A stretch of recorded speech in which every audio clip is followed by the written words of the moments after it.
Are you sitting comfortably? Then we'll begin.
Hello and welcome to episode 81 of There's Still Time, the AFTN Podcast.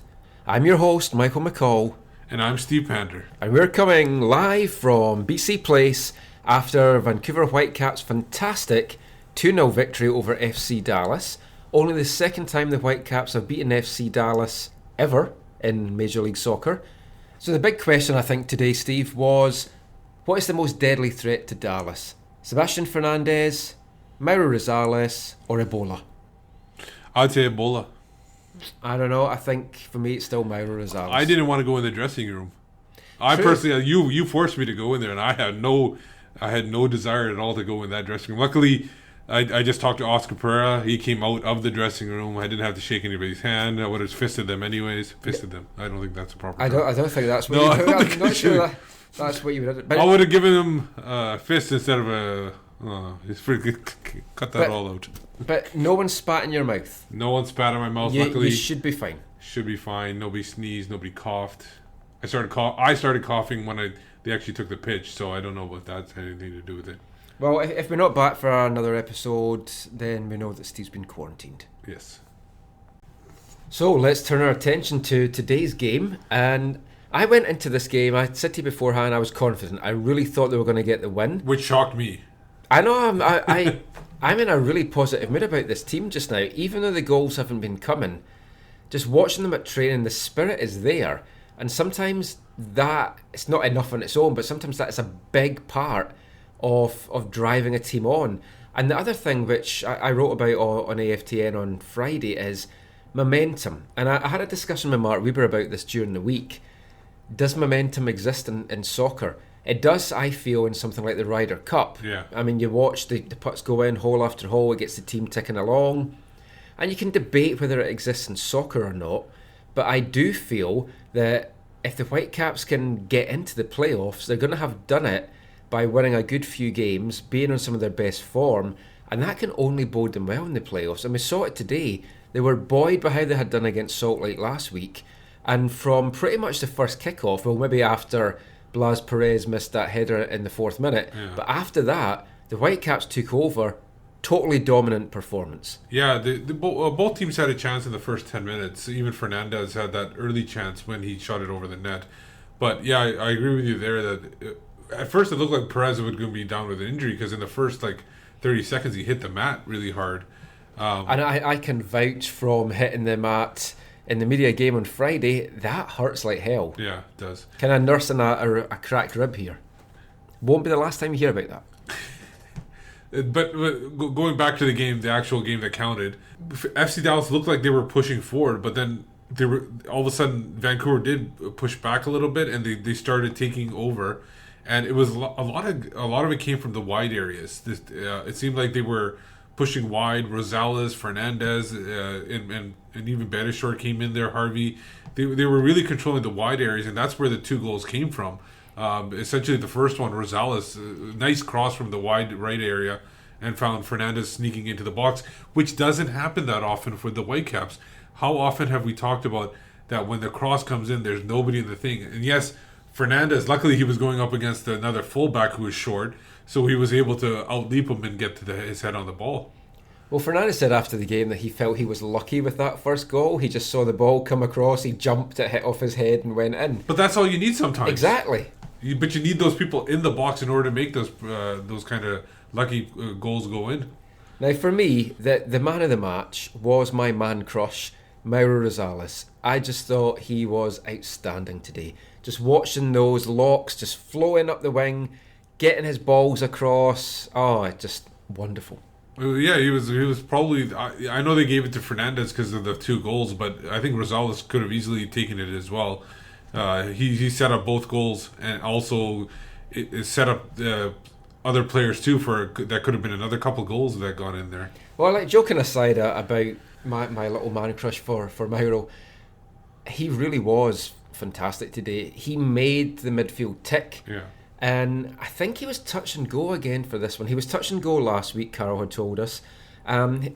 This week he didn't train on Tuesday. He was just kind of doing fitness work on his own. And then he had Monday and Wednesday off as well. And I think at that point, Carol was possibly considering going with Manny. Yeah. And maybe having Manny on one side and then having Seba play on the other side. But thankfully he made it, and he was just, he ran that midfield. He created the chance that Seba blasted over in the 9th minute. He had the perfect cross that he delivered for the first goal. And then 4 minutes later, he picked up the loose ball that Pedro Morales had won, bore down on goal, played in Seba. Seba finishes coolly in the bottom corner. Yeah, and this is what I like. What I like about Rosales does. He not just, you know how you have a pitch and you're thinking north and south is the goal to goal, right? He goes a lot of east to west as well, where he cuts across the defenders and creates space. And that's what he did on that goal to Fernandez. He cut across. He found Fernandez streaking down the left side, and he was able to pick him off. And Seba took. I think he took one touch and then he fired it past the keeper. Who I think the keeper that was the keeper's fault on the second goal. He should have had that one, but luckily for us, it was Fernandez's second goal of the game and first brace in MLS.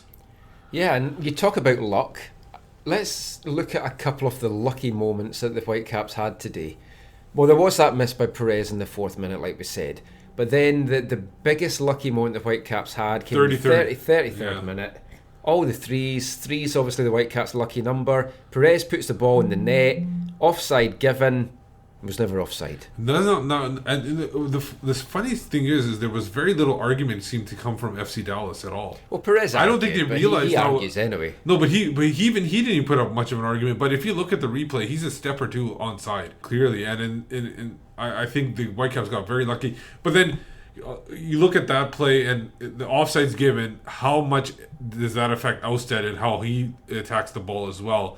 And maybe he let off a little bit too. So it's hard to tell whether the offside or onside call was going to affect the goal or not. Then 2 minutes after that, the Whitecaps had another chance to make it 3 when, again, great play by Rosales and Hurtado. And we'll talk about Hurtado in a little bit. But just fantastic play. Set up Morales in the box. Horribly weak shot. You kind of expect Pedro to bury something like that. I think he was just caught off on the wrong foot or something like that. It happens. No big deal. We'll move on from that and then need it. But then the Whitecaps got in comfortably at the half, 2 goals up. Second half, never really worried at all. There was no danger at all. No nothing danger to write about even in the second half. Yeah, no danger. I think they came into the box a couple times, threw some crosses in. Ousted was fantastic again. Had a great game controlling the box and really didn't play. There was that one play where one of the FC Dallas players, I don't remember which one, made a run at the net, but Ousted made a perfect charge at the ball, and he came out quick. I thought he'd done his knee. I was a bit worried there. I think that was just a time wasting. Just you have an advantage where it looks like you got hit, and you might as well take it, right? But they closed the game off. We'll hear from Carroll just very shortly. He felt in the first half that the Whitecaps defending wasn't up to scratch. And it kind of had let them down a little bit, and that they were too gung-ho, that they were just concentrating on going after goal and not concentrating tight in the back. But he said he spoke to them in the second half, and he said the kamikaze football went, they tightened up, and that's what he was most pleased with, the fact that the game was won in the first half, controlled and managed perfectly in the second.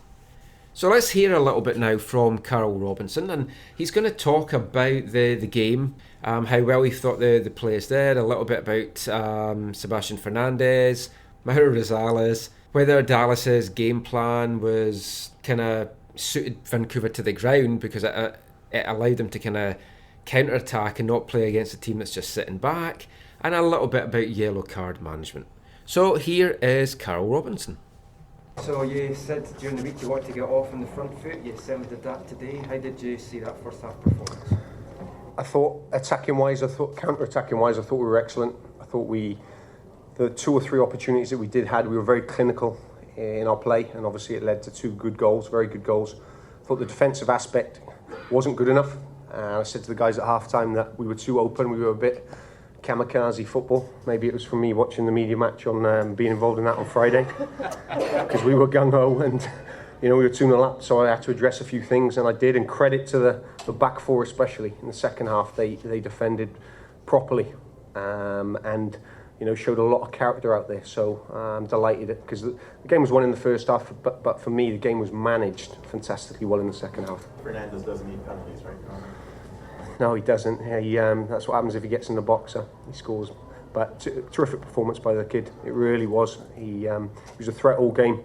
His little movement patterns and his little positional sense in getting into areas and causing problems for them was evident throughout the game, and I thought he was, I know you all say it's probably his best game because he scored 2 goals, but he's been playing like that very regular for me without the goals. Today, obviously, the goals were a bonus. Yeah, but that'll give someone else an opportunity, and I've got, as I say all the time, I've got faith in this squad. So someone else will get the chance now. He hasn't scored since July 5th, though. I mean, you talked about that, but what has kept him in the lineup, and what's kept that faith? Just his movement. If you see, and I allow you guys to come and watch us train near enough every day, and I don't ban you from there, because that's not the way I am. And if you watch him and you see him, his work ethic's fantastic. He's technically a very, very talented footballer, and he's got ability. And when he gets in the final third, he makes things happen. Last week, in the first few minutes, I think he managed to evade Carl Beckerman with a little shimmy and things. He does that all the time, and we see it on a daily basis. And now it's about transferring that onto the pitch. And like I said, over the last 3 or 4 weeks, even though he hasn't scored even since June or July, like you said, that his work ethic and his valuableness to the team has been fantastic. As good as his finish was, Rosales set him up perfectly twice, didn't he? Mauro played one of his better games. I thought it was his best game since he's been here, and I think sometimes we're very lucky to have him. Let me start by saying that, and it was one of them that I wanted to get him off a little bit earlier, but he was enjoying the game so much. He said 5 minutes, and then I let 5 minutes go, and he said another 5 minutes, and then he said another, and I was like, right, you're coming off now. But he was excellent. His technical ability is second to none, and he's had a massive influence in the game today. There was obviously some feeling in this game too. It's maybe it's setting a tone. I mean, it looks like you two clubs could meet in the playoffs. Things got a little tense after the game too. How did you see things there? I think it's 2 coaches, it's 2 teams, and it's very passionate and want to win. I said, we went there 3-4 weeks ago, and we took it on the chin. We lost 2-1 in a game where we probably could have got something today. It was our day, but they're a very good team. Credit to Oscar, he's done a fantastic job there. And there's feeling in games. Every game there's a little bit of tenseness and things like that. And it's important it doesn't boil over. And for my group today, it didn't boil over. It was a tough game Friday in Seattle. I mean, how much of an emphasis did you put on this game that beforehand? This was it must have been a lot. But see what you're playing on Friday. I said 2 games ago, we've got 5 cup finals, and I keep saying it to them every time. It's one game at a time, and the talking's got to stop a little bit now, because we're running out of games, and the boys have took that on board, and they've responded perfectly. But it's 2 wins. We know we've got a massive game against Seattle next Friday. It's games you want to play, and I said if those group in there want to play in big games, you don't get any bigger. And Seattle away in a game that obviously the Cascadia Cup is on the line, we need to win. So we'll go there full of confidence and try and put a stamp on the game, but make no doubt about it, it's going to be a very, very hard game for us. How particularly pleasing, you addressed the defensive side of things, but the way they performed the second half, particularly with Dallas pressing 4 players high on the line the whole second half. Yeah, they went a little bit more direct in the second half, and said, as I've said a few times before, I tend to put smaller people on, which maybe is not a good idea, with their direct play, but they're a handful. Everyone knows about me, no more so than how good they are at counter-attacking. Obviously, Castillo was a big miss for him today because he's very, very dangerous. So they went more direct. But we managed after a few alterations at half-time, we managed to address that, and we dealt with it. Kendall, Andy, Jordan and Better were fantastic, and Rusty and Matty Labber, who, both were excellent again, were winning the second ball. So we're going to have to do that. We're going to have to do that on Friday night in Seattle. So that was pleasing for him. You struggled at times this season when teams have come here and just kind of sat behind the ball. Did it really play in your hands that Dallas were kind of gung-ho from the start tonight? I don't think Dallas, I said to the group before the game, they've got nothing to lose. More or less they're in the playoffs anyway, and there's probably a weight off their shoulders. They can come and enjoy themselves. We're not in that boat, unfortunately. We're chasing. We need to try and get in that final playoff spot if we can, and there's a different type of pressure. And at half-time, it was more evident that I said to the boys that what have they got to lose? They're 2-0 down. They can go and be gung-ho, which is what they were. They went to 4 up front and things like that. But we've got a lot to lose. That's why the discipline was important at half-time, that the information they took on board, they carried out in the second half. And so I've got nothing but credit to all that group in there today, because that's fully justified what I've asked them to do, and they performed, so they deserve all the credit today. What happened at the end of the game? I didn't see it, Mark. What was Oscar's? I'm not sure. I don't know. I didn't see him. So I went to shake the 2 assistants' hands, and then I went to the referee, and I had a laugh with the referee, who I thought was excellent, by the way. Sometimes it's easy to criticise referees as coaches, and some people do it tongue-in-cheek, and other people just do it verbally, and you get fined. But they deserve credit when they do well, and I've got no doubt about it that he's arguably, if not the best one in the league. 5-point gap now that you've closed it to 3 games to go. Is 4th possible? I said at the start of the season we want to try and be in contention come the last game of the season. It's put us in a good victory tonight. We'll sleep well with the guys in there, I think, after 94 minutes of hard work. But I said we've still got a mountain to climb. We're still trying to climb that mountain, and we'll still meet that challenge head on, starting in Seattle next week. What about Matty's walk late in the first half? How big was that? It was huge. It was Matty Labber, as you all know, is he's been fantastic for us since he's come here. We've acquired him, which was brilliant. A great bit of business by the club. And it's credit to them for a lot of hard work. We managed to get him, and a lot of his work maybe goes unnoticed by people. It doesn't go unnoticed by me. And I think today, in both boxes, the games are won and lost in both boxes. And today it was a perfect example of how important he is to our team. And you talk about Pedro and Mauro and Sebastian and Kakuta down, Eric, but Matty Labber is vital to our team moving forward. Given that you're missing Seba for Seattle, does that potentially change your mind about Darren going? No, I said it's players. I'll never stop players playing for their international country.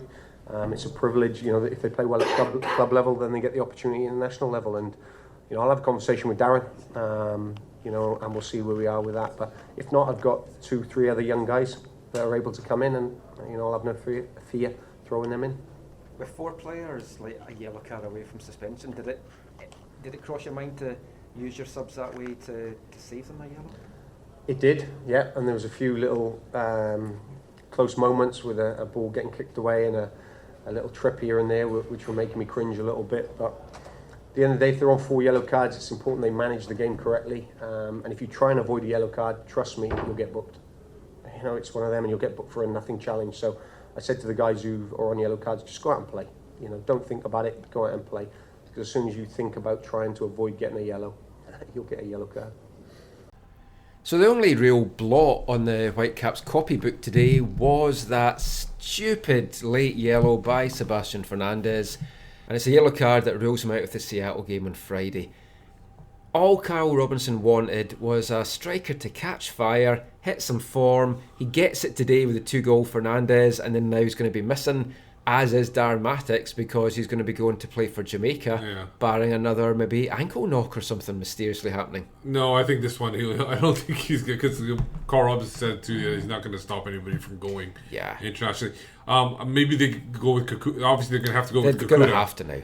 And maybe Kakuta can catch some, because he came on the last 2 games he's come on. He has played well, maybe a little bit more with his head up, but he was dancing around in the corner today, which upset one of the Michael from FC Dallas. Yep, good old Michael. And then maybe he can get something back from last year when he was up in Seattle and scored the hat trick. Well, that's the thing. It's like the story's almost writing itself now. Yeah. Kakuta's going to come in for the start against Seattle, the place where he got his hat trick. Yeah. pretty much similar time of the season in terms of what games are remaining.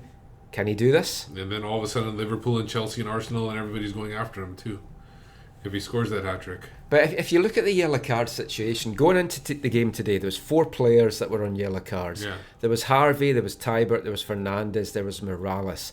And my heart was in my mouth a couple of times in that second half with Pedro. The thing is, the one player you didn't expect to get it, because, you got Teibert, they're playing holding, you got Morales in the central midfield. The one guy you didn't think was going to get that yellow was Fernandez. I actually thought he was going to get it for diving at some point. Because he's been on this 4th card for so long. Actually, I don't think he dived today at all. No, he didn't. Yeah, he was on his feet, which is, he got the goals, he didn't have to go down. I don't know if people saw the chat that Gary Kingston had with Seba and also with Robbo about Seba during the week. But if you haven't, read it on the Vancouver Sun. It's an excellent chat. There's a quote in it, and it's like one of my favourite quotes of the season. Seba's saying something along the lines of, even if I got shot, I don't think I'd get the call. The problem, he looks like he gets shot every time he goes down. And you're not playing in Uruguay. It's like, I don't think folk carry guns as much here. No. But Pedro was very close, and to me, Pedro should have got a yellow card. Oh, for that stopping time wasting. Stopping the free kick getting taken. Yeah. That was close. Wow, what was going through his head? And both of us were holding our breath when he got substituted off, and he was walking so slowly to the sideline, and the referee kept looking at him. He's looking at his watch, and like, he's going to book him, he's going to book him. And then we both breathed a sigh of relief when he got to the sideline. It was like, if both Seba and Pedro had got suspended because of 2 stupid things like that, it's like, what do you do with that? As a manager, it's just nothing you can do. So the hope is that Kofi is ready, because there's a good chance that Teibert being the holding midfielder with Lava, Teibert could possibly get it, even Morales maybe. So if Kofi can get ready for the San Jose game, then there's a chance that the Whitecaps won't be that far off. But that's the important thing right now, because Kofi's walking around without the boot right now as well. Yeah, he got it off last Friday, the Friday before the Real Salt Lake game, and Kofi was hoping he was going to be able to make the bench today. Rob was like, yeah, maybe don't be so quick with that. Another 2-3 weeks still. So definitely hope that he's going to be back before the end of the season. So another player who he didn't score yet, his goal streak is still going on, but Hurtado thought he had a pretty solid game up front. I was impressed by his work rate and his touch today. Yeah, he was able to connect a little bit. A couple times they didn't connect. Him and Rosales didn't connect, but there were times where it looked promising, and he even set up Morales that one time too. And he also got the assist on the first goal when he played the ball out to Rosales to cross it in for Seba. He did well today. He worked hard, put in a hell of a shift, and I think, Carl said about Morales at the start of the season that Morales makes those players around him better. I think Rosales has done that for Hurtado as well. For sure. And he has worked hard with Hurtado, he's worked hard with Manny. And Manny does seem really focused just now, so I was impressed by that. Any other players particularly stood out for you today? I thought the back line played really well. I'm going to give a credit to both O'Brien and Waston.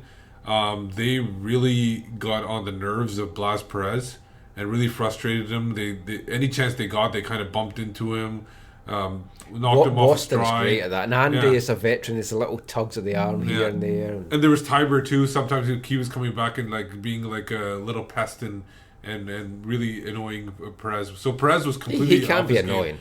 Perez was completely off his game throughout the whole. It really did, especially like we said in the second half. Never even had a sniff at goal at all, and really had no chances. So I thought those two guys, the fullbacks played kind of what they were supposed to play. They really didn't attack in this game, especially with the 2 early goals. They kind of sat back a little bit. You were frustrated a little bit where there was nobody made a run on the right side a couple times. Two home games in a row now. Rosales, because obviously all I do all game is just watch Rosales. Yeah. So Rosales was looking up to play a ball outright, and there's no run coming. There's no run from Betasure. There's no run from any of the midfielders up the right. But the Rosales really is the guy that's supposed to be on the right. You know that, right? Yeah, but he to me, he can do whatever he wants. Yeah. He can have a free roll. He can come to my house for dinner. Anything that Rosales wants. The key to the city is his. Okay. So we've talked about the players. Let's hear a little bit from them now. So we're going to hear some post-game audio from David Ousted, Sebastian Fernandez, Kendall Waston, and of course, Mauro Rosales.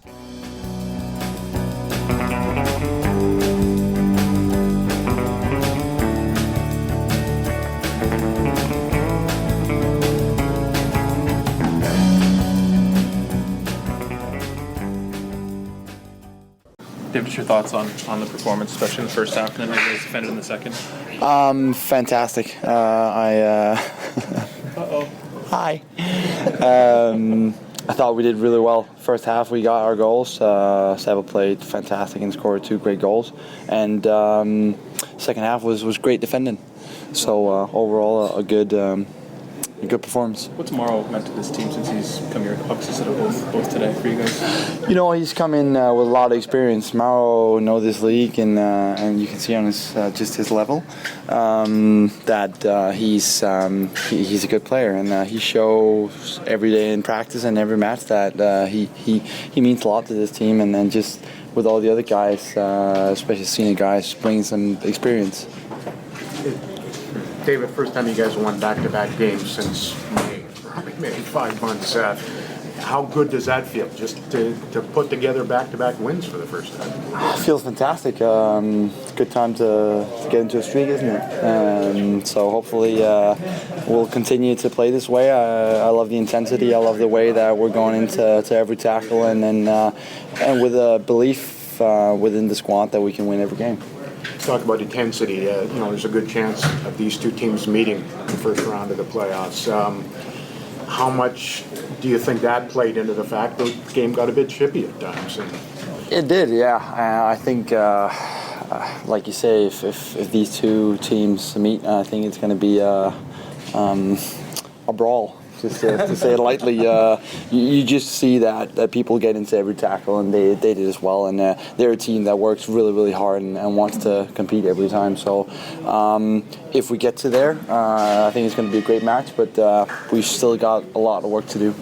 David, you were right in the thick of things at the end of the game there. What all went down?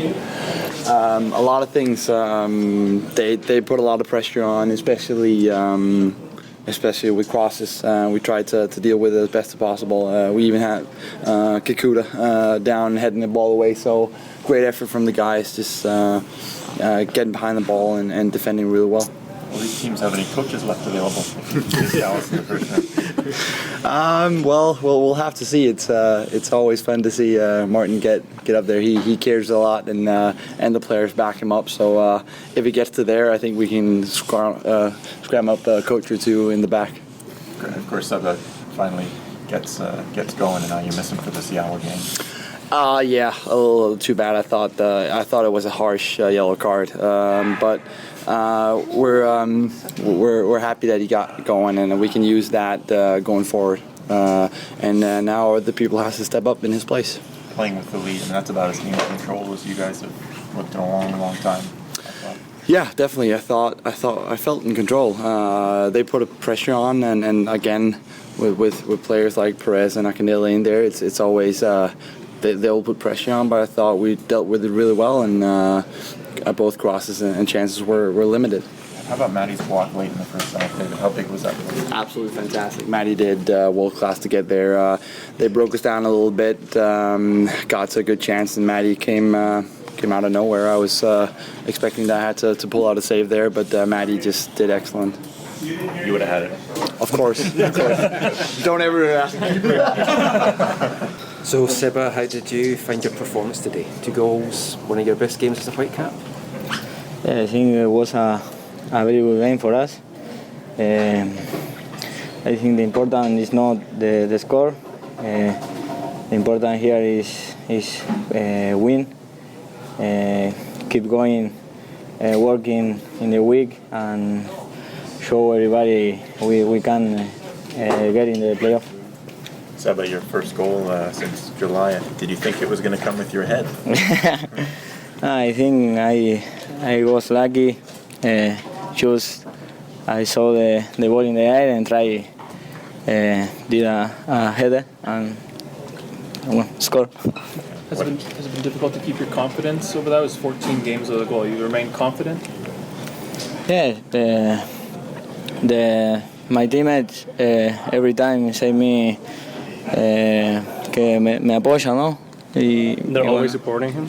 And this is important for me and for everybody. This is a great group, a great team. I think we must keep going, do it much like this, no? Like today. What about the guy who passed you? Two balls, Mauro. Mauro is a great player. I think que nos está ayudando mucho adentro y afuera de la cancha. He has helped and supported us in and outside the field and the pitch. What about the yellow card? Now you can't play against Seattle. Yeah, no, it was my mistake, but tengo hace varios partidos 4 amarillas y bueno, a lo mejor es bueno para limpiar, ¿no? Las amarillas y estar tranquilo en los partidos más importantes. I have 4 yellow cards, but I still have other games left to clean those off and continue going. Kendall, that's a hell of a battle out there with Oscar Pareja. Yes, it was hard, and today we have to win. We had to win, and thank God we won. And we know it was a tough game because they won us in Dallas. So today we have to look for our 3 points because we want to continue in the playoff spot.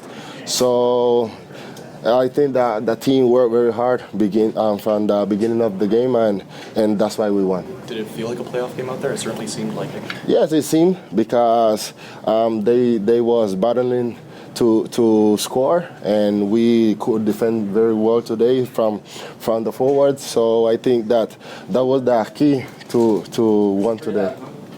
Kendall, it seems like you two teams could meet in that first round of playoff. How much was some of the chippy play and stuff, maybe the knowledge that you might be going up against this team again? Yes, now we are thinking first of all in staying in the playoff spot. Hopefully we could win the next game in Seattle. It's going to be hard, but none of these games are easy. So now, first of all, we have to think to stay in the playoff and see who we're going to play against.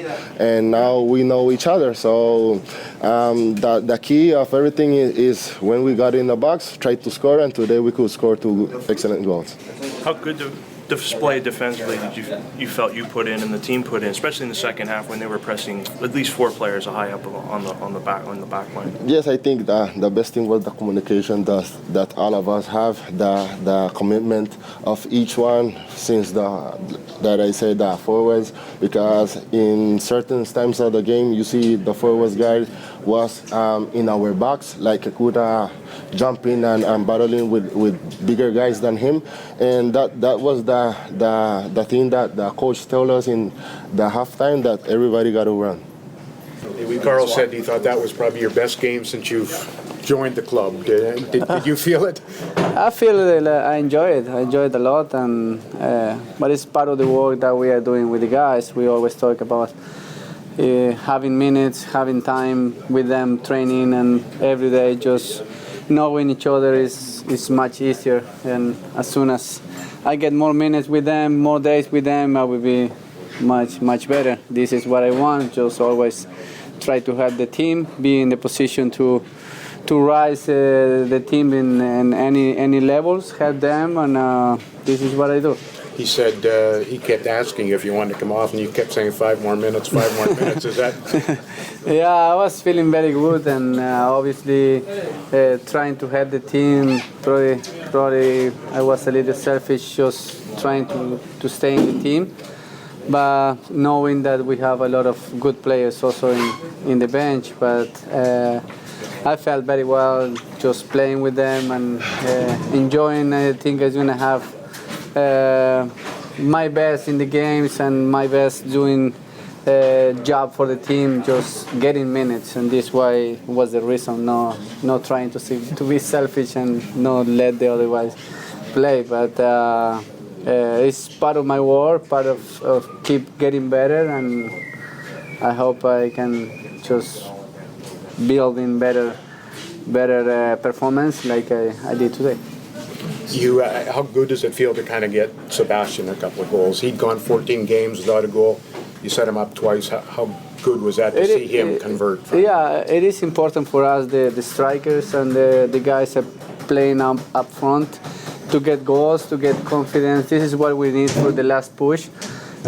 Seeing Eric today running a lot, working very hard for the team to create the space, just holding the ball, let us a little bit of breathe to manage the game, and everything was outstanding today. And sometimes you don't have to do what is you like the best, and sometimes you have to do what is the best for the team. And he shows today a character and professionalism, and we are happy for that, and also happy for getting the 3 points again. A very tough team. Do you think your relationship with Hurtado up front and talking to him in terms of getting him to get in those spaces to free you up has been really good, particularly in the last couple of games? Yeah. We are getting better at each other. Sometimes we not combine as much as we want, but sometimes the games demand another team, not just playing in between the lines for in the middle of the field. Just playing wide sometimes is much better than playing where all is crowded by players by the other team. But he did very well today, just holding the ball, even against 3 guys today. He was running forwards, making space, and this was the work that we needed today, and he did it very well. Now, quick question. Your next game, you're going up against Seattle, your old stomping grounds. How's it feel? Have you played against Chivas? I played with Chivas one time over there, but not in Seattle. Yeah. It's going to be a very nice game for me, just coming back in front of the fans that give a lot of satisfaction when I was there, and but now defending Vancouver, we are in the position that we need everything from each other, and now we are going there to battle to get the points. We are facing the leader of our conference, and everybody have to be concentration and facing the games like we did today, just trying to get the points, and this is more important than me just going there. Do you expect a warm welcome from the ECS? I hope so. Yeah. I think I did a very good 3 seasons over there, and they always support me, even playing here, playing in Chivas, playing anywhere. They always support me, and this is something that I will preserve forever, and it's something really nice that to have supporters from both teams that just helping you out.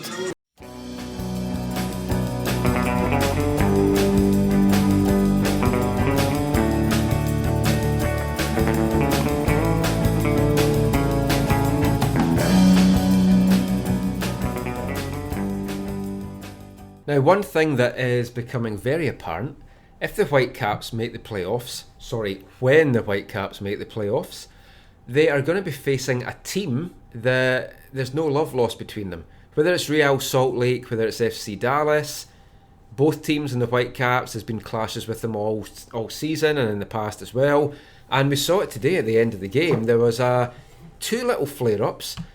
The one which everyone's going to be talking about, which is Oscar Pareja and Martin Pert. But before we come to that, there was also a bust-up which we alluded to earlier between Michel and Kikuta Manneh, where Michel wasn't very pleased after the game that Kikuta had done a little bit of dancing on the ball in the corner flag. Yeah, he was. It was near the end of the game. Obviously, the first play was Kikuta knocking the ball off one of the Dallas defenders for a corner. Which he, tried to pump the crowd afterwards. And then the ball, it was a short corner.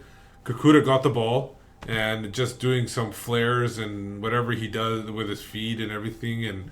And the Michel guy was just standing there like 2 feet away and putting his hands up going, what's going on here? Obviously, the obvious thing was like, go get the ball if you're so upset about this. Yeah. Don't just stand there and waste time for your team. When that happens, when it's for your team, I love to see it. When it's against your team, you want your guy just to go and take the guy's legs away. Exactly. So yeah. And then obviously, I think we have a picture afterwards that where Michel was. Tom took that one residual image. If you watch out for our story and pictures on AFTN on Sunday, our photographer, Residual Image, Tom, he got some really good pictures of both the bust ups, and you see Michel just pointing, going towards Kikuta after the game with his finger out, just wagging it, and Kikuta's like, what are you going to do? Shrugging his shoulders, yeah. So it'll be interesting to see that. The second one, Pareja, basically, from what we heard, like, I didn't see all of it, I just saw, like, as it was happening, but at the beginning, it seemed like he shook Robo's hand, and then he shoved. Well, I've heard two variations of that. Okay. I've heard that he didn't shake his hand, and Okay. he just blew right past him. And then he went after Pert. Yeah, but Robbo never mentioned that, so Yeah. that one we don't know. But from speaking to a couple of guys afterwards, what seems to have happened is Pareja came on the pitch and shoved Martin Pert in the chest with both hands. And then the pair had to be separated. Players separated them, and then Pareja just walked off with Rosales with his arm round him, trying to calm him down. And you have to wonder, Pert speaks fluent Spanish. Pert was sent off a couple of weeks ago at the game down in Dallas. Did something carry on from that? What was said on the touchline? Now, after the game, Robbo said he didn't see it, and he genuinely didn't, because when I looked up and all the furore was starting, Robbo had his back to it and he was talking to the referee. Yeah. So that was genuine. Martin Pert wasn't available for speaking afterwards, but you spoke to Oscar Pareja. Well, or you were in the dressing room with Oscar was in the Pareja. dressing room. We talked to him, and then basically Tyler Green asked him what was with the dust up at the end, and he could have asked it a little bit more forcefully. I think it was a kind of crappy question, the way he worded it. Well, but he's the one that asked it, and basically the answer was, and I think if anybody answered it, asked it in any other different way, honestly, I think Oscar would have said nothing happened. Oh, and that was his response. Nothing happened. Nothing happened. Nothing to see here. Just move on. Yeah. And like for me, I'm a big fan of Oscar Pareja, and it's so out of character of him. Yeah. He's a really nice guy. I spoke to him when he was up here with Colorado last year. You spoke to him earlier with Dallas. We both said before the game he's one of our favourite coaches. He was completely calm after the game. Well, it took about 15 to 20 minutes for once after the game was over to talk to him. But once he was very friendly and very happy to talk to us and everything like that. So he didn't hold a grudge or anything like that. So we'll probably never get to the bottom of it. Yeah. But one thing that is for sure is this is a big battle brewing between Dallas and the Whitecaps, and it's great. And if it goes into the playoffs and it's Dallas against the Whitecaps, this is going to be a cracking game. But before we get too ahead of ourselves, let's actually hear some audio now from Oscar Pareja from the Dallas locker room. So first of all, your overall thoughts on the match tonight?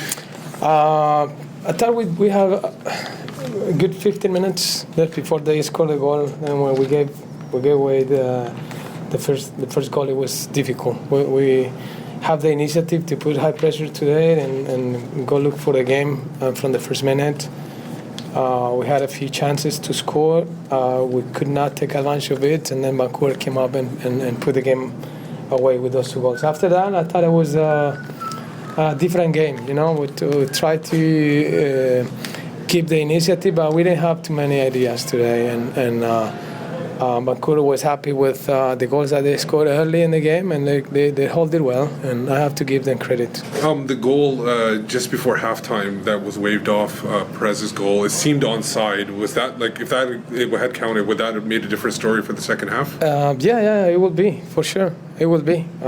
Disappointed with that situation, but I just assume that that's part of the game, and I don't want to stick with that frustration, and I could change the story, for sure. Do you think this could be a preview of a possible first-round playoff matchup between these two teams? We need to clinch first, and now we are thinking about LA. My mind doesn't let me go that far, and when I have such a big responsibility to play the next game and try to take care of our business, which is get ourselves into the playoffs. After that, we'll see. Is there a bit of a rivalry forming between these two teams? You guys played almost a month ago in Dallas, and now this match as well.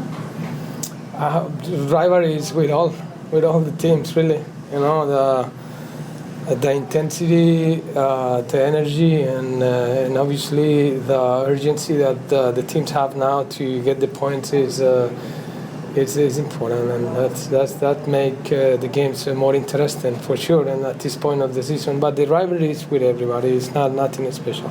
Just some chippiness at the end of the game there. What happened there at the end? Oh, what do you mean? With you and sort of some of the coaching staff and players with Vancouver. Oh no, nothing happened. So Oscar Pareja there. One thing I just want to ask before we move on from the whole Dallas thing is the Whitecaps are now 5 points behind Dallas, 3 games left. Whitecaps, I think, I'm not expecting much from Seattle, and we're going to come to that in a sec. I do think they'll beat San Jose. I do think they'll get Colorado. There's 6 points there. Dallas, they've got LA coming up. They've got Portland in the last game of the season, and a tricky one in the middle as well. Do you think it is possible that the Whitecaps could catch Dallas and host a playoff game? I'm gonna say anything's possible, but if I put money on it, no, I would not put money on that. I think it's basically a fifth spot or nothing. I think the first 2 spots are Seattle or LA.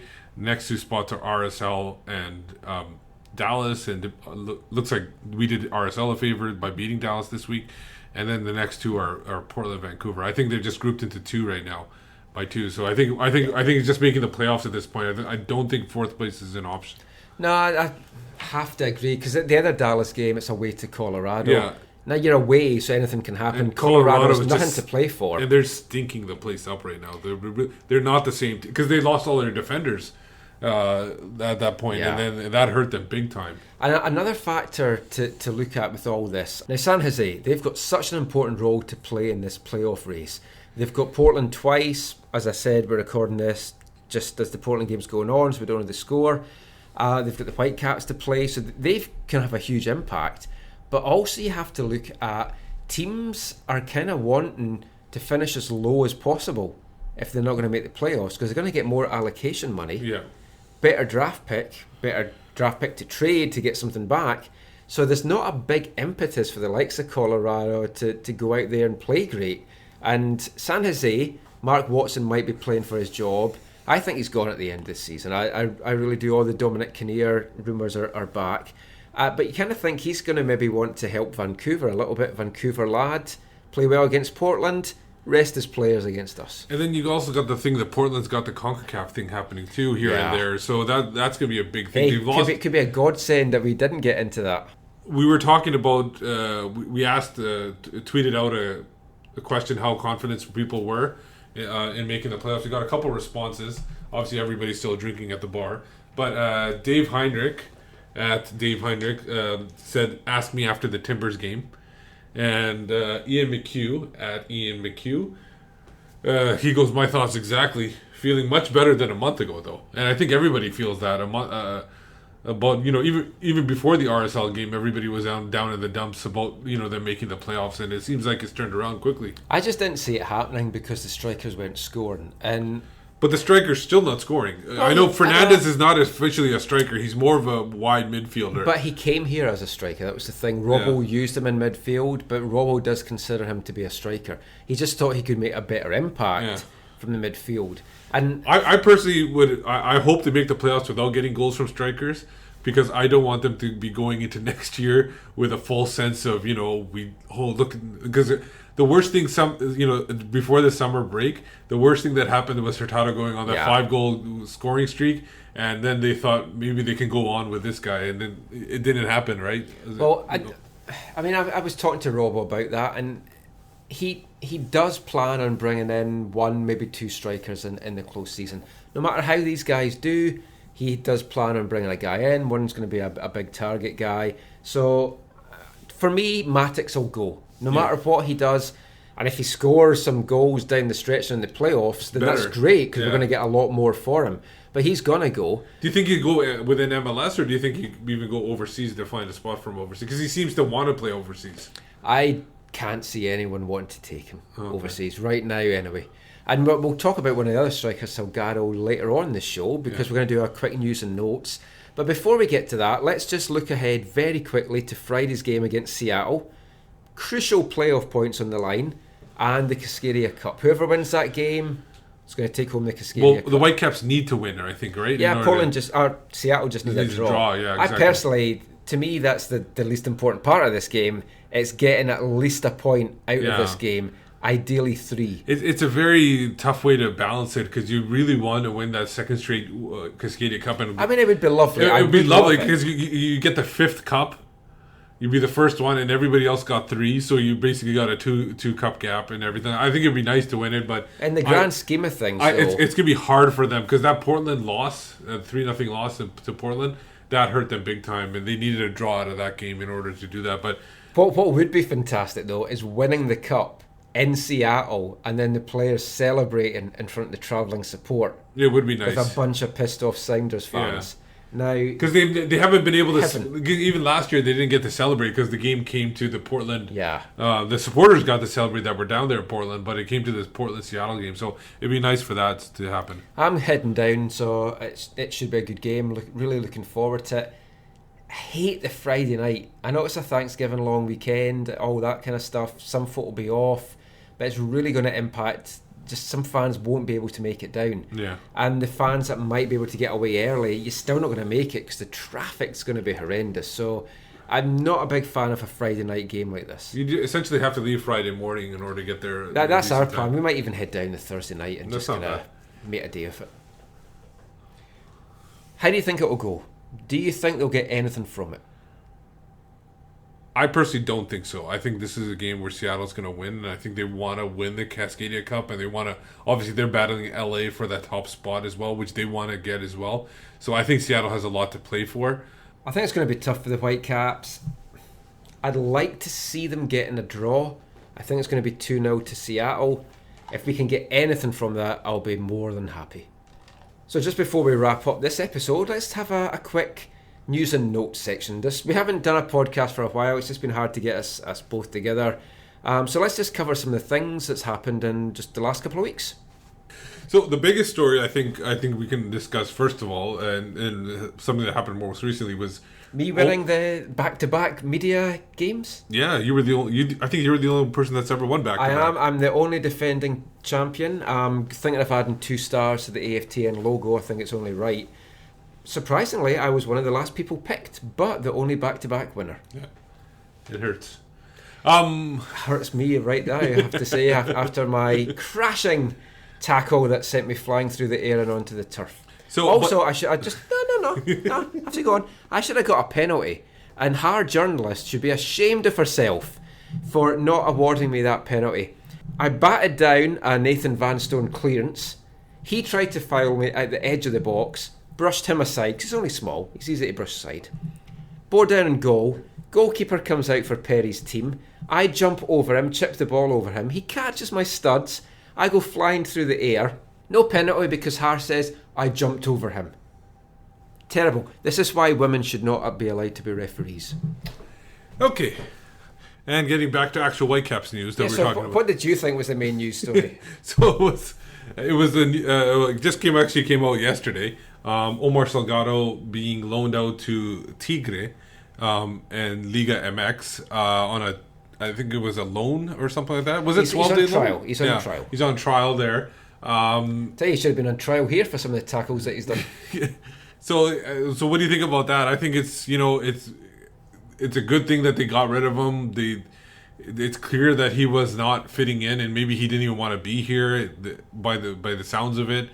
What do you think about his departure? I was at training the day that he did his horror tackle on Mitch Perot, and I missed it because I'd gone to the toilet, which is like perfect timing. I think he probably waited till I went, but then I came back and everyone's like, "You're not going to believe what just happened." Mitch Perot, your teammate, and he's left with stud marks up his calf. You don't do that to a teammate. It's bad enough doing that in a game because you're going to likely get sent off for it. If that tackle had been in a game, apparently it would have been a red card. Now, a multiple game suspension too. Yeah. The thing is, there's no other word to describe him. He's been an absolute idiot here. Robo gave him a chance. Robo gave him a second chance. Robo gave him a third chance. He kept blowing them. And at the end of it, Robo's like, okay, I'm short of strikers. I need you here. I just can't have you doing this. He dissed Robo down. Well, let's start. Pre-season. There was 2 incidents when they were playing in Arizona where he didn't shake Robo's hand, stormed off because one of the games he was taken off early, and another game he didn't play and his parents had come to watch him, or his dad and brother or something like that. No, the game his parents were there, he got taken off early. He did play in that game. But there was a couple of incidents down there. Then I was at training in Portland pre-season, and he basically had a set 2 with Coach Gordon Forrest, and then Robo chastised him in front of the whole group and told him, the whole group, that wasn't acceptable and no player would do that. He's then sent to Charleston to try and get fit, but B, smarten up and like get some brains. gets brought back when Kenny Miller gets let go. There's his chance. Kind of bides his time, keeps his head down, doesn't do anything ridiculous. Oh, and we should also mention before that he had a bust-up with Kekuta Mane in a pre-season game as well. Yeah. So then at training, he also had a bust-up with Jordan Harvey after he was brought back from Charleston. Now, Jordan Harvey's one of the nicest guys there. He hardly has bust-ups with his opponents. Yeah, exactly. There was also a bit of an exchange of words with Pedro Morales at one training session. And then he does this with Mitch Perot. And in between all that, there was a game that he did play, and then he gets taken off and snubs Robbo and doesn't give him a handshake. Yeah. All those things on their own, maybe not a big deal. Put them all together, ship this guy out of town. I'm glad to see the back of him. And the thing is, the thing about him is, too, it's going to sound like we're piling on him, but it's about time that he gets piled on. He deserves it. The last 2 years, he hasn't. The reason why nobody's heard anything of any kind of dust up or anything like that, because he's been hurt for the last 2 years. Yeah, he hasn't been able to. And the thing is, he gets hurt at the U.S. national team, the under 23s or whatever, or the under 20s, and then essentially his people are blaming the Whitecaps for his injuries, which is hilarious that they're even doing this.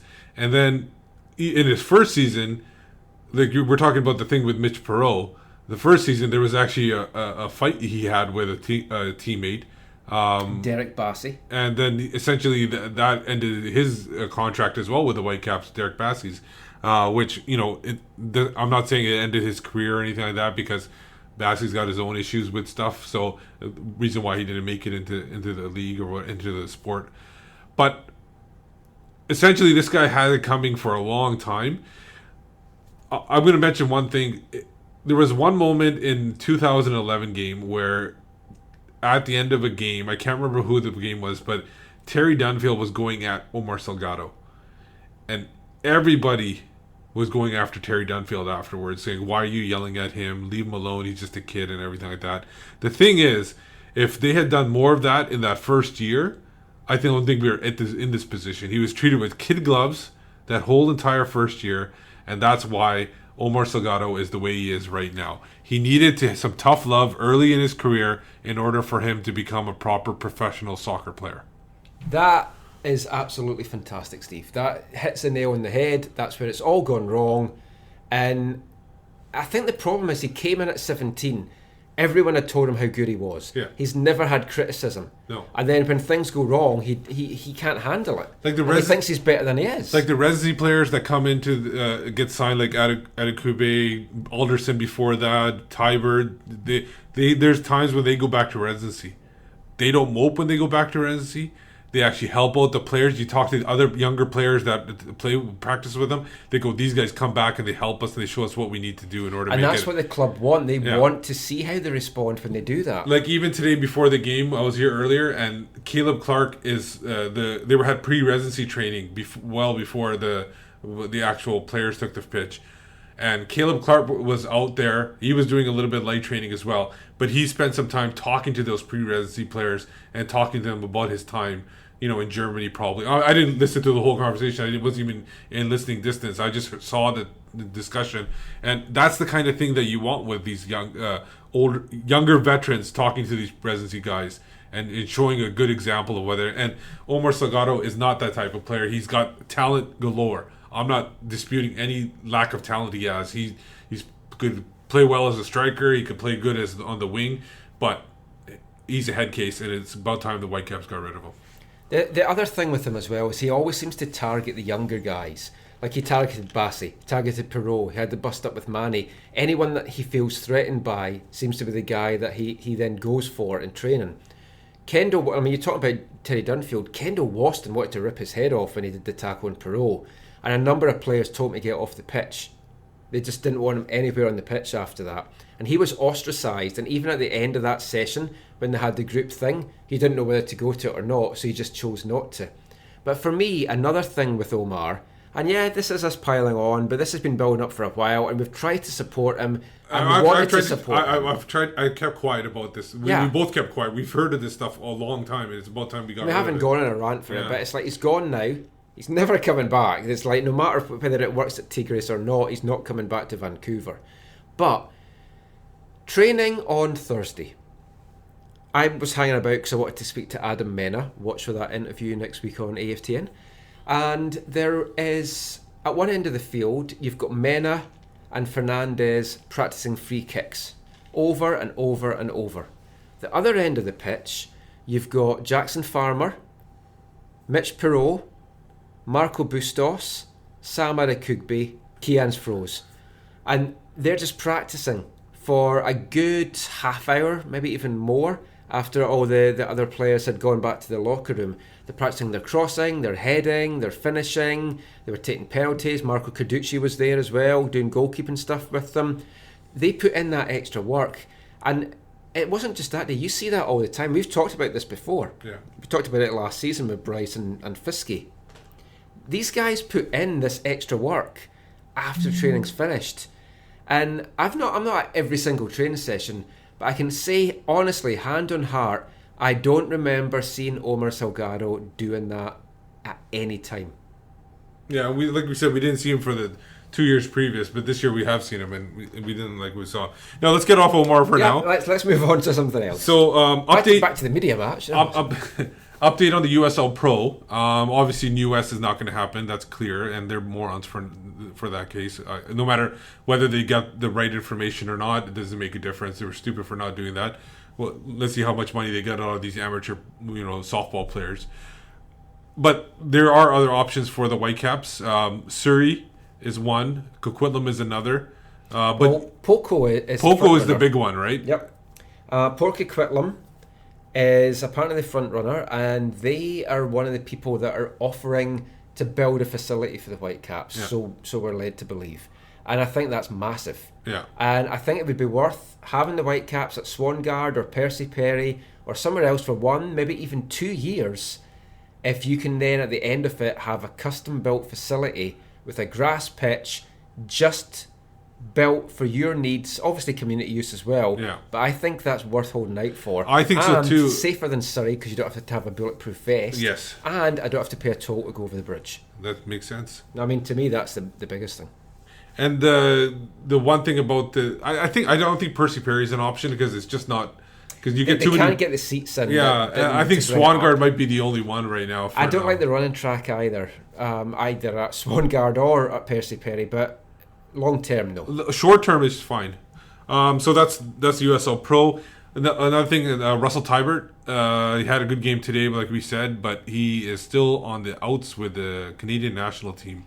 Yeah, seems strange. Seems to have definitely burnt his bridges with Floro. Oh, at least for maybe it's like you were talking about earlier. Maybe it's just gonna be a 1 year where he's not allowed to, not gonna get any call ups, but maybe they'll do something after that. But there's never been anything official. Yeah, but what we'd heard. It's from Kurt Larson, basically. He's the only one that's really mentioned it. Well, he's the only one that's mentioned it publicly, but I have had lots of conversations in private with people, and basically, Floro thought that he had a kind of Billy Big Boots attitude at one of the camps, and he didn't like that. And if that's all it is, then that's pathetic, because don't you want your players to have a little confidence? I guess it depends whether he spoke back to him or whatever. I have heard that Teibert and even the Whitecaps have held out olive branches. That's the word I was looking for. I knew it was some kind of branch. I couldn't remember what it was. It's an olive branch.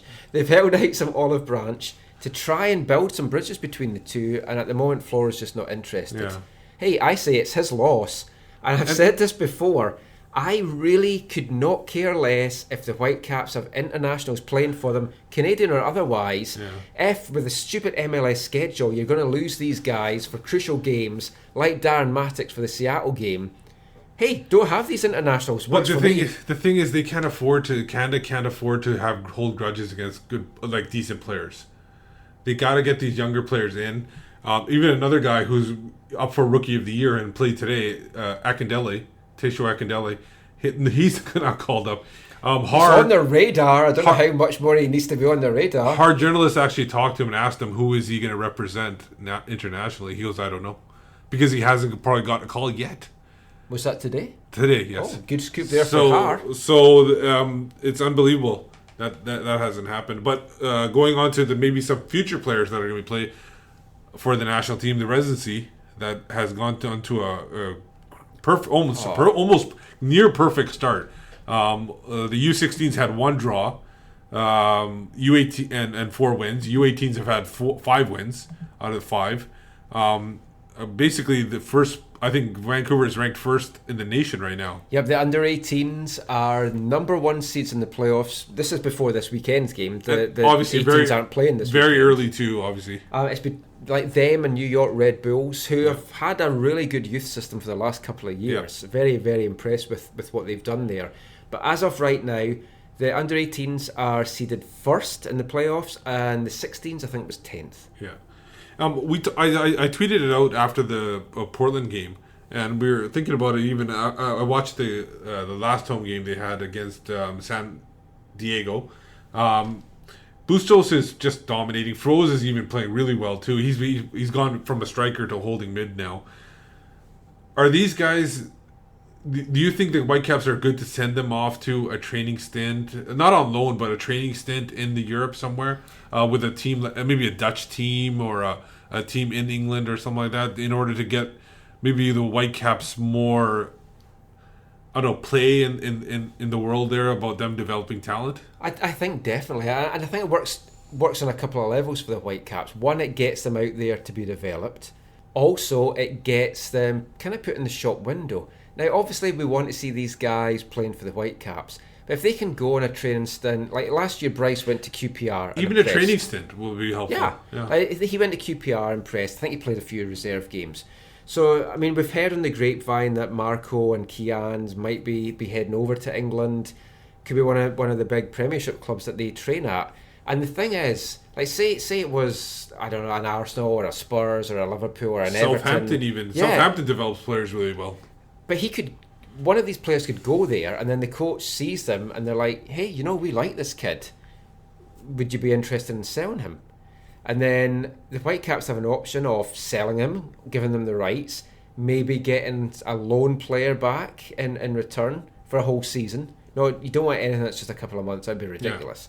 Yeah. But there's options there, essentially. Yeah, and the Whitecaps do have to sell some of these guys at some time to get money.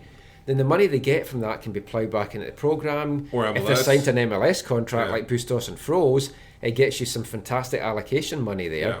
And it's like, what you need to do is then get one of these guys sold, because then what you're going to find throughout Canada, not even just in our catchment area, you're going to have mums and dads saying, hey, I want my kid to go and play for the Whitecaps Residency, because they get them to go and train with the Premiership clubs. They get them a contract. They get them all this. They get them that. That's what you want, and I think that's what we're going to see. The thing is a lot of people are mentioning that the Whitecaps don't have anybody on the national team, but you look at it, Marcus. But look at the players that they have trained and developed, and now are playing in Europe, and now are on the national team. Adam Straith, Marcus Teibert, those two guys are playing for the national team. Even Caleb Clark played for the national team, even though he was on loan in Germany. Daniel Stanasi, who never signed a contract with the Whitecaps, I don't know why, but he's one of the best center backs out there that we developed. He's playing in Germany. So there are players that they're sent out there. Totally. And Ben Fisk is really doing well in third division. And the thing is, it's Canada's loss. And all these idiots out east, they can go on about, Whitecaps hate Canada, blah, blah, blah, all that nonsense. But it's Canada's loss, and if you look at a squad that Canada's put out, you've got a college kid playing. Yeah, no, Lauren's like going to expect to go first in the draft, all that kind of stuff. And then you've got all these players that are unattached. You really want to pick those instead of players that are actually at a club just now. It's ridiculous. If that's what the CSA want to do, they really need to give them heads a shake. And if they think that Canadian soccer is going to develop and compete by doing nonsense like that and ignoring players like Teibert and Akindele, players that are doing it at the highest level in North America, then it's like they don't deserve any support. No, they don't. Excellent. So I think that wraps it up for us at BC Plays Today. So let's just tell everyone, Steve, where they can find you online. You can find me on Twitter at WhitecapsBeat and writing for Canadian Soccer News with AFTN. And I'm Michael McCall. You can find me on Twitter at AFTN Canada. Read all my stuff online, AFTN on Canadian Soccer News, aftn.ca, canadiansoccernews.com. Also, I'm the beat reporter for the Whitecaps for MLS Soccer, so watch for my stuff on mlssoccer.com. So, it's not long now until the next Whitecaps game, Friday, Cascadian Derby.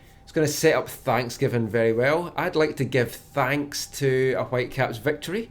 I'm sure you all would as well. So let's hope we see that. So until next time, thanks for listening. Take care as always. Safe journey if you're going down to Seattle. And mon the Caps. One day I shall come back. Yes, I shall come back. Until then, there must be no regrets, no tears, no anxieties. Just go forward in all your beliefs and prove to me that I am not mistaken in mine.